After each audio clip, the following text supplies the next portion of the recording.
जालान किसानों को उनकी उपज का उचित मूल्य दिलाने और मंडी व्यवस्था को पारदर्शी बनाए रखने के उद्देश्य से जिलाधिकारी राजेश कुमार पांडे व पुलिस अधीक्षक डॉक्टर दुर्गेश कुमार ने आज नवीन गल्ला मंडी जालान का औचक निरीक्षण किया। निरीक्षण के दौरान जिलाधिकारी ने मंडी में धान खरीद की स्थिति, मूल्य निर्धारण और भुगतान व्यवस्था की विस्तार से समीक्षा की।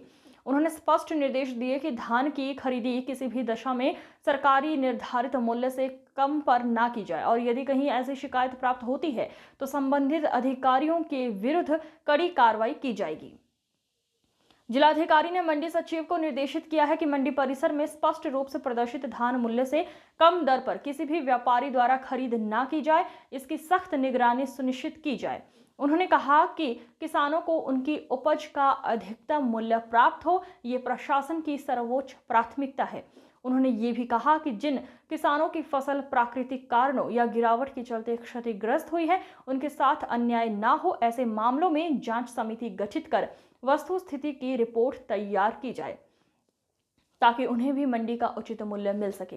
जिलाधिकारी ने स्पष्ट चेतावनी दी है, किसी भी दशा में किसानों की उपज औने पौने दामों में नहीं बिकनी चाहिए। क्या है धान को लेकर कुछ किसानों की समस्याएं भी रही हैं, इस पर क्या अपडेट रहा है और क्या दिशा निर्देश है? जो सरकारी मूल्य है 2369 रुपये, उससे कम पर धान कहीं न बिके, ये सुनिश्चित कराया जा रहा है।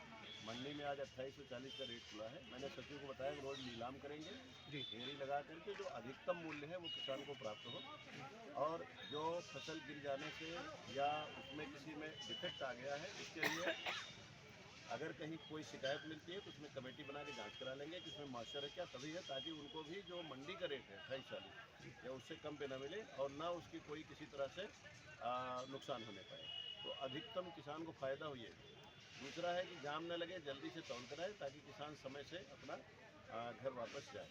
तो यातायात की दृष्टि से, मूल्य की दृष्टि से और जो किसानों की सहूलियत है और भुगतान जो मंडी रेट पे है उस पर देंगे। 1 हफ्ता के अंदर अनिवार्य रूप से भुगतान करें और इसकी जिम्मेदारी सचिव को होगी और डिप्टी आरएमओ को बताई जा रही है कि देख लेंगे और जिनका बकाया होगा उन व्यापारी से उनका वो समय पर दिलवाएगा।